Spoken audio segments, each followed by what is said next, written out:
દર્શક મિત્રો, હું છું પરમાર અમીષા. તમે જોઈ રહ્યા છો લોક સામના ન્યૂઝ. તો જોઈએ આજના સમાચાર. જસદણથી અમારી રિપોર્ટર કૌશલ બામરા સાથે.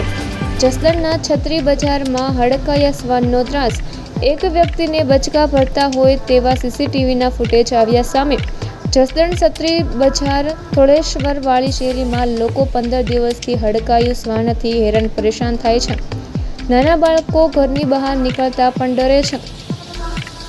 વસીમભાઈ યુસુફભાઈ પરિયાણીને 10 જ્યાંએ હડકાયા શ્વાનને બચકા ભર્યા હતા. તાત્કાલિક હોસ્પિટલ ખાતે ખસેડાયા હતા. જસદણ નગરપાલિકાને થોડા સમય પહેલા જાણ કરવામાં આવી હતી. વિસ્તારના લોકોની માંગ છે કે જલ્દીથી આ 3 થી 4 કૂતરાને પકડી લેવામાં આવે. જો નગરપાલિકા દ્વારા આ શ્વાનને પકડી પાડવામાં નહીં આવે તો અન્ય લોકો પણ શ્વાનનો ભોગ બનશે.